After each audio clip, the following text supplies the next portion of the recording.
ಸಲುವಾಗಿ ಮೈಸೂರಿನ ಹುಡುಗ ತನ್ನ ಕಲೆಯನ್ನು ಮೈಸೂರಿನಿಂದ ಆರಂಭ ಮಾಡಿ ಬೇರೆ ರಾಜ್ಯಕ್ಕೂ ಹೋದರೂ ಕೂಡ ಕನ್ನಡದ ಹುಡುಗ ಒಬ್ಬ ಅನ್ಯ ಭಾಷೆಯಲ್ಲಿ ನಟಿಸಿ ಜನಮನ್ನಣೆಯನ್ನು ಗಳಿಸಿ ಅಲ್ಲಿಯ ಭಾಷಿಕರನ್ನು ಪ್ರೀತಿಸಿ ಅಲ್ಲಿಯ ಭಾಷೆಯನ್ನು ಕಲಿತು ಅಲ್ಲಿಯ ಜನರ ಮೆಚ್ಚುಗೆಗೆ ಒಳಗಾಗಿ ಇವತ್ತು ಬಿಗ್ ಬಾಸ್ ಅನ್ನುವಂಥ ಕಾರ್ಯಕ್ರಮದಲ್ಲಿ ಭಿನ್ನಾಗಿ ಬಂದು ಮೈಸೂರಿನಲ್ಲಿ ಪತ್ರಿಕಾಗೋಷ್ಠಿಯಲ್ಲಿ ಕುಳಿತಿದ್ದಾರೆ.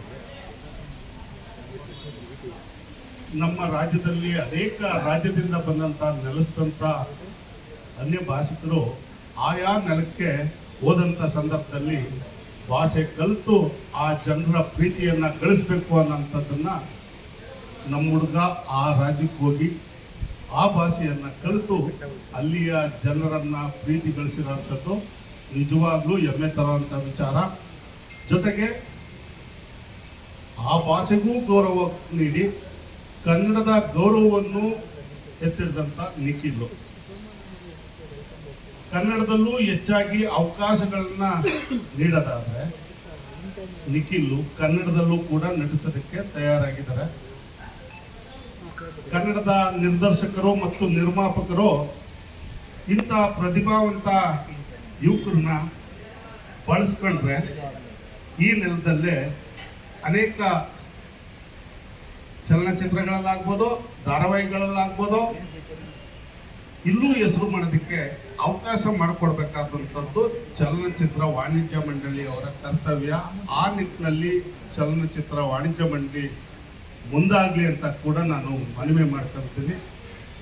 ಜೊತೆಗೆ ಇಲ್ಲಿಯ ರಾಜ್ಯದ ಅನೇಕ ಭಾಗಗಳಿಂದ ಇವನಿಗೆ ವೋಟ್ ನೀಡಿ ಪ್ರೋತ್ಸಾಹ ಮಾಡಿದಂಥ ಎಲ್ಲ ನಾಡಿನ ಜನತೆಗೆ ಕೃತಜ್ಞತೆಗಳನ್ನ ತಿಳಿಸ್ತೀನಿ.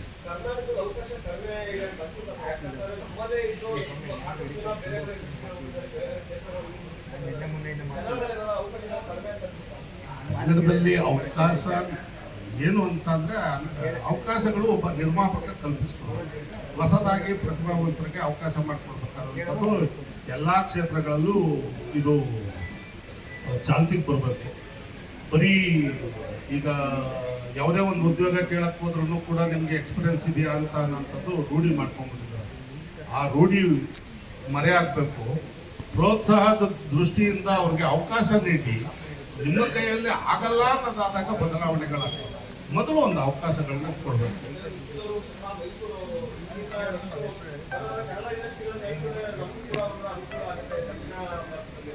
ಆ ಅವಕಾಶಗಳು ಒದಗಿ ಬರಲಿ.